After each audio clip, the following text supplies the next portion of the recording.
Hey everybody, welcome back. I am your host, Joe, JDF Foster. And today I'm going to do two videos, but they're both going to be short, so that's the reason why there's two instead of one.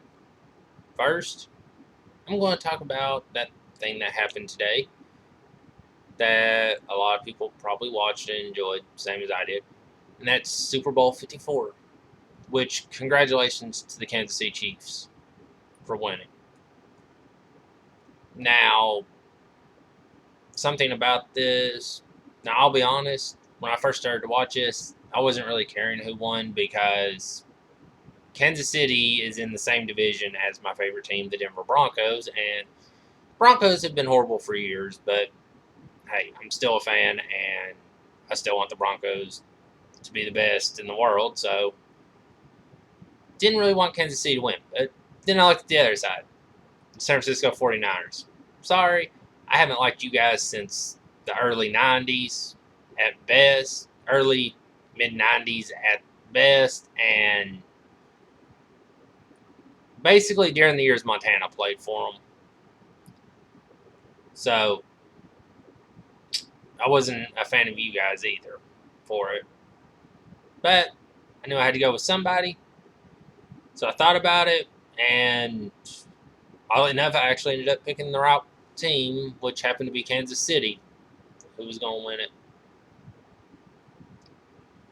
But my brother actually figured Kansas City was going to win this and pretty much knew it. He had them picked in the playoffs way back. When the Patriots lost to the Titans, he was calling for Kansas City, and he's one of the biggest Patriot fans I know, and Tom Brady fans. So if the rumor actually becomes truth that Brady might be going out to out to Los Angeles to play for the Chargers, nothing would make my brother happier. But anyways, back to the Super Bowl. First, like I said, congratulations to them. Second, this was a great battle. It started off looking like nobody was actually going to do anything because both teams were focused on the passing offense, so it was going to come down to who had the better rushing game, which it happened.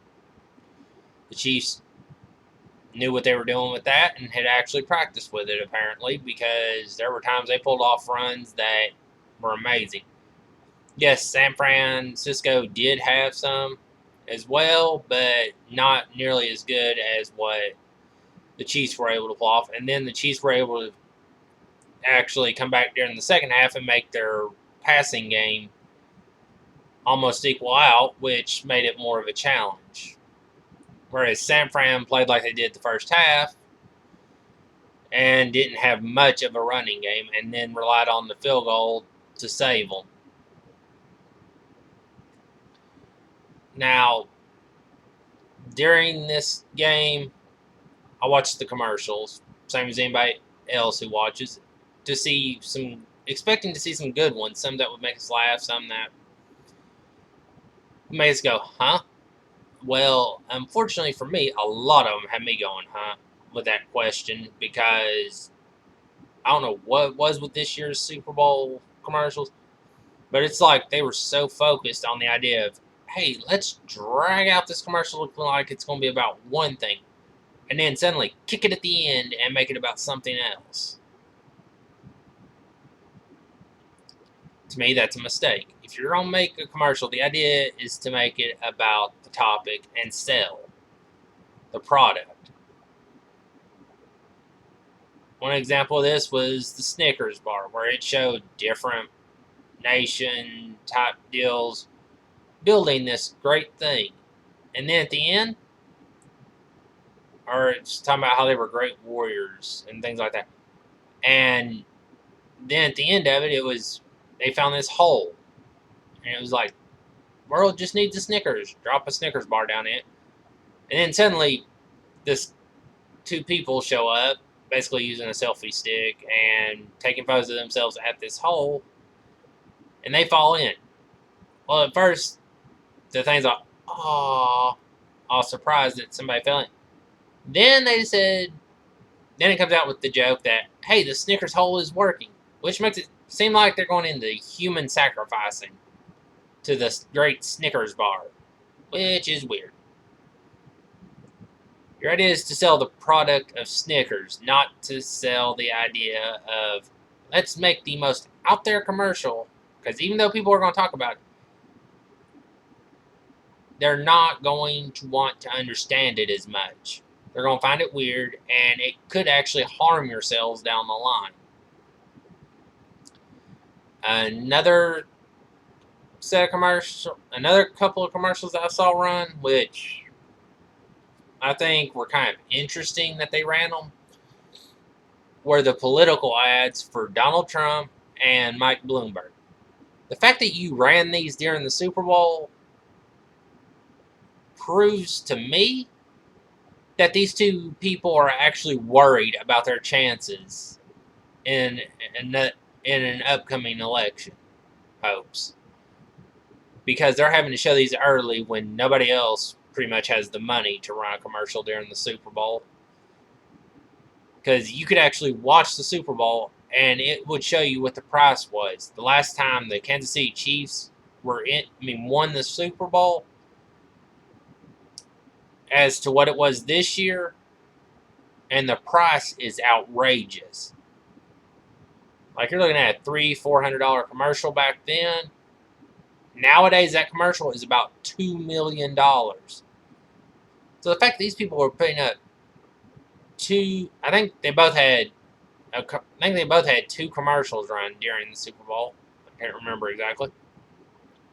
That means they spent at least $2 million on 30 seconds of airtime. And their opponents that they're supposed to be going up against soon haven't ran one video. So this actually makes it, like I said, to me, look like Trump and Bloomberg are actually afraid that they're not going to be as popular as they thought, or have as big a chance as they thought in doing so. Now, for the halftime show itself, I initially questioned why it was so focused on Jennifer Lopez, Shakira, and why it made it look like they were focusing so much on the Latin community. Well, I got my answer to this by going back on YouTube and finding some places, meaning not just on YouTube, but other places and sites where they'd actually done interviews, and they talked to them, and Jennifer Lopez and Shakira both talked about how big it was that they were performing at the halftime show. Now, one thing I did enjoy about this is how, compared to the traditional show where it's like one song, maybe with a little bit of fireworks, this one seemed to actually spread out well. It had a number of their songs. It had backup dancers. It had the pyro as well, but it was set up for the two people to play in it, rather than like it was focused more towards one than the other. One thing I did have a problem with, though, Jennifer Lopez's outfit. It wasn't that there was like any need for the networks to worry, because there wasn't like any slips or anything, but you had very little imagination left to it with her dress. I know sex sells, and Shakira's dress was a little bit short, but at least it did cover a lot and left very little. It left a lot more to the imagination than J-Lo's outfit, which basically looked like it was trying to more accentuate her her private areas, than to make a full outfit out of the thing. Also, the black outfit she started with, that made it look like she's trying to be a cowgirl type, actually made me think more like you needed to give her a whip and put her in the game. I think it was Virtual Fighter that came out in the 90s, early 2000s. It had a character on there. She was really big into leather, and she had this whip that she would use as her weapon. But it's because of what her work was outside of the tournament in the game. And that's actually what J-Lo reminded me of. Also, during Jennifer Lopez's performance, they had her on this pole at one point. Well, I was like, is this supposed to be like a carnival thing? A carnival thing? Or is it some sexual thing? The pole ended up having no purpose other than just her being on the thing. She didn't do any type of real dancing with it. Around it. Or anything with it. It was just there as a prop and served no purpose. So that was a bit of a letdown for me. But overall, I have to give it to them. The presentation of the halftime show was great. And Jennifer Lopez's performance, while the pole part of it was unnecessary, the rest of it with her and Shakira was done very well, and it made a great halftime show. One I've enjoyed that I haven't enjoyed a Super Bowl halftime show in years. I'll admit it. It's been years since I've actually enjoyed the halftime show because either the acts weren't that great or they just didn't do anything with it that was really noteworthy. With this one, I like that it focused with the Latin community and showed a sense of unity with it, and it was great in how it was done.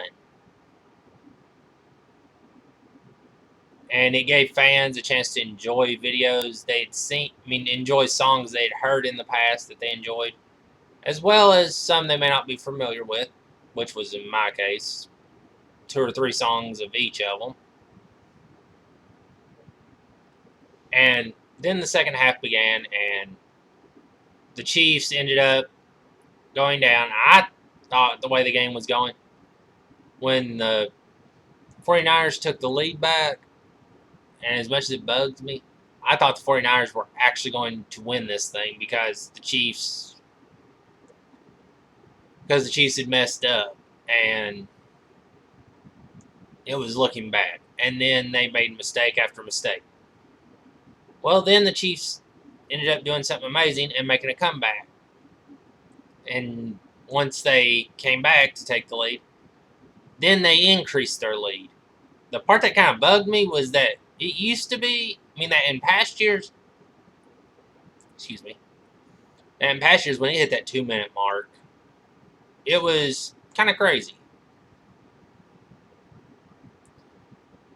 Usually if it hit that 2-minute mark, it didn't matter how close the score was, that clock was going to start counting down for what seemed faster. This one, it almost seemed like they were drawing it out to give the 49ers a better chance at trying to make a comeback out of something that they couldn't make a comeback out of with the way it was done. There wasn't enough time, and they just said, hey, we're going to waste all the timeouts now. They could have downed it, had the game over, and it been good. But no, instead, they drew it out, and the Chiefs ended up having to take their 4th down try because the countdown, because of the way the clock was done, ended up having too much time left. So when it finally got down to the bare minimum amount of time, Kansas City had to take their final timeout just so they wouldn't get a delay of game and give the people a 1st down somewhere unnecessary. So they did their little count, threw the ball to waste what was left of the time, which to me seemed like a bigger waste of the game than most of it. Because a lot of the game was really good. That ending just wasn't as good as they were trying to make it look. They should just let them go ahead and celebrate, called the game. When it got to the score it did, with the amount of time as low as it was, should have just had a run off and had the clock count down. That way it would have ended, people would have been happy. and the ending would have looked good. This ending was nice, but it wasn't as good as it could have been given how things went. But anyways, this is the first video I'm doing today because I may end up doing a third video at some point, but I am going to do a second video here in a minute. Anyways, congratulations to the Kansas City Chiefs for winning Super Bowl 54. Something, and winning a Super Bowl for the first time in 50 years. Congrats. You guys actually proved you deserve to be champions this year. And actually showed signs of a team I'd actually like to see the Broncos really play, rather than be the weak team that we've been.